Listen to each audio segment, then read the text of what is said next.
Hi, Writing 100 students. How are you guys doing? I hope you guys are doing very well. Okay. Right. So we are almost close to the end of the semester, and you do have one more thing left to do for me. Don't worry about it.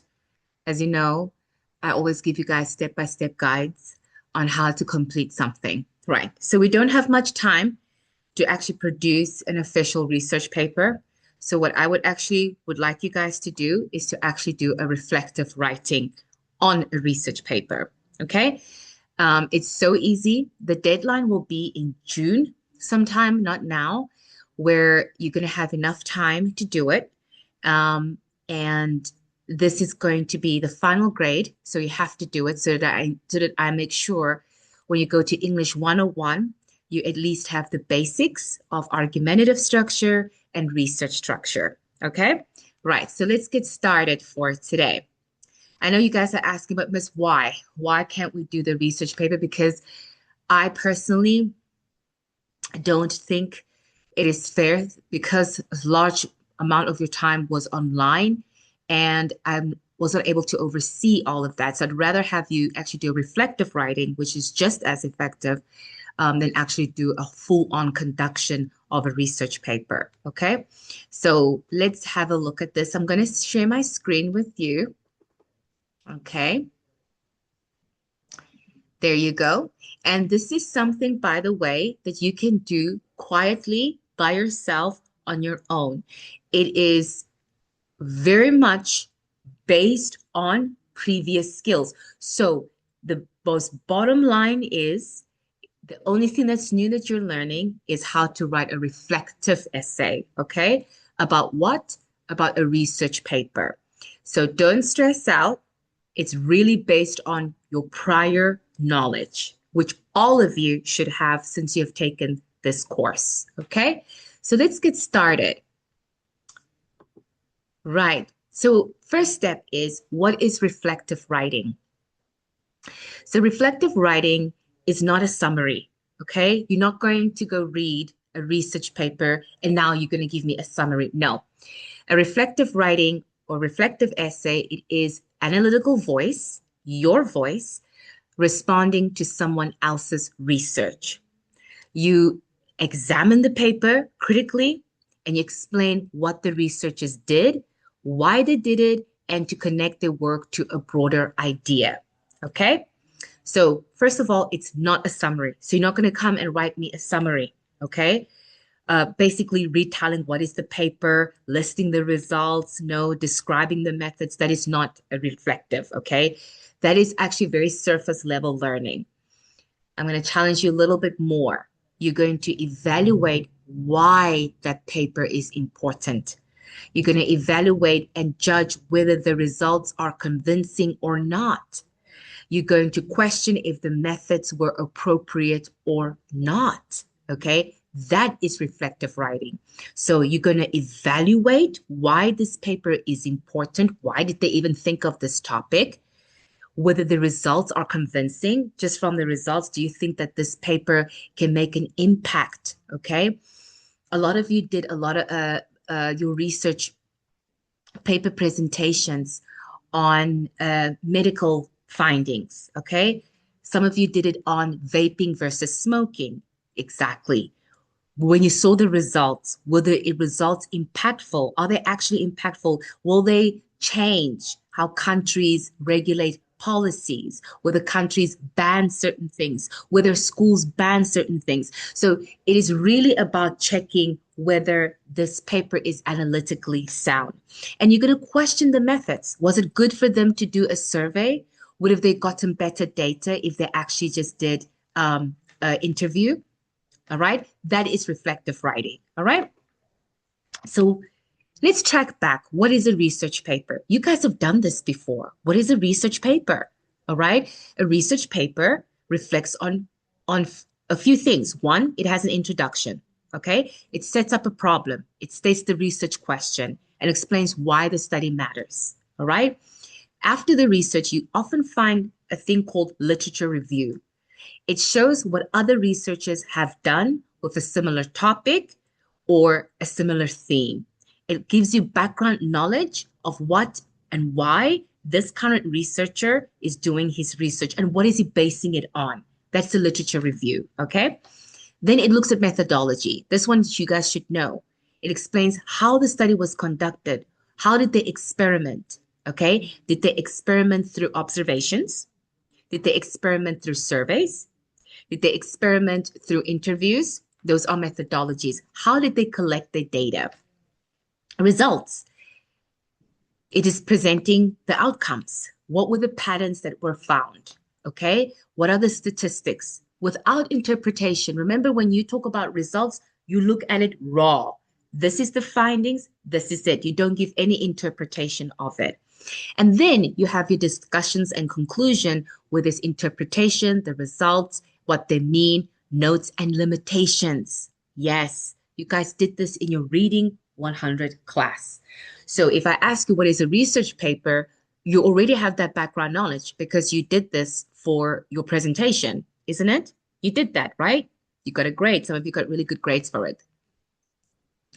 Right. So the first thing in your reflective writing is you need to state the hypothesis or research. Right. So here's the thing. When you guys did your reading research, remember your reading presentation? Yes, you did your presentation on a research paper, right? Good.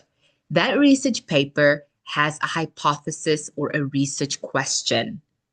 What is a hypothesis? It is something to prove whether it exists or not, to test or explore.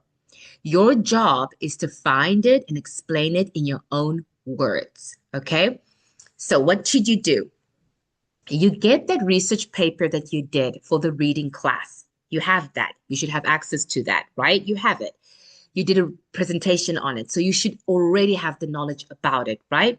The first thing you do is you're going to find what is the hypothesis? What is the question? What are they really trying to find? What are they trying to solve here, right?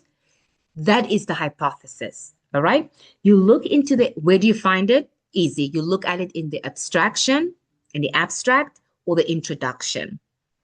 The keywords that you look for is the study examines, we hypothesize, the aim of this paper, then it tells you what the aim is. That is the hypothesis. That is the research question. All right? And ask yourself, what problem is this paper trying to solve?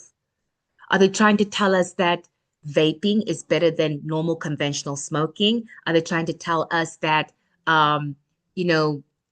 electric cars are safer than gas cars? What is this paper trying to explore? All right. It is usually one or two sentences that are near the top of the research paper. Check the abstract, right? And then you ask yourself, is this research question clear and specific? Is the hypothesis realistic or testable? Does the question fill a gap in the existing knowledge? Is it original question or already well-established study? Why does answering this question matter? Okay, so you ask yourself those and then you basically make an analysis from it. Okay, and that is the first step. The second step is what methodology did they use? How the researcher collects and analyzes the data.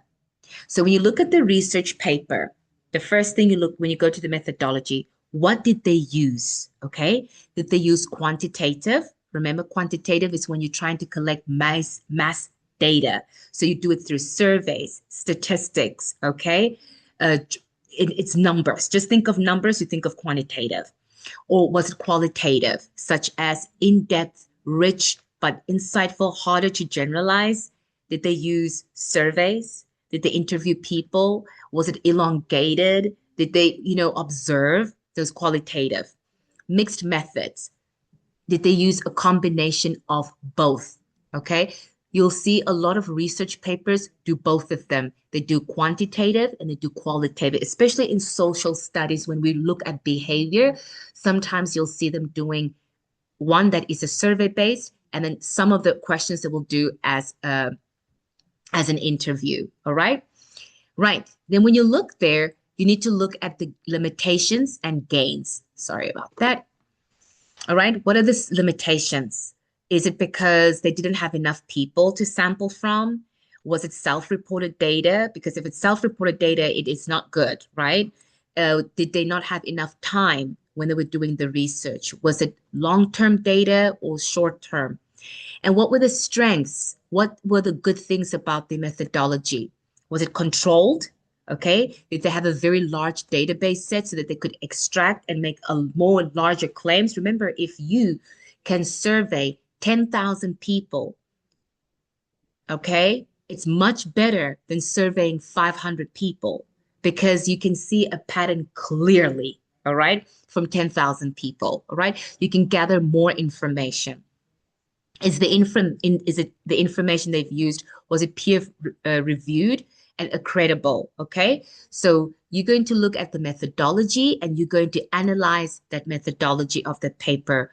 What did they use? Was it credible? Do you think that the methods they used, was it good? And why do you say it was good?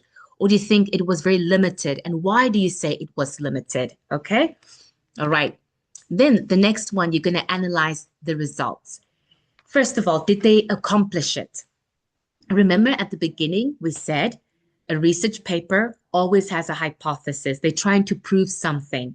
All right. For example, I could say, you know what? Studying face to face is more beneficial than studying online. That's my hypothesis. Now I have to prove that. Okay. I prove it through maybe observations, maybe look at the students' attitudes and responses between online classes versus in-person classes. And then I have my results, okay? Based on my results, was I able to prove my hypothesis? So was it fully accomplished?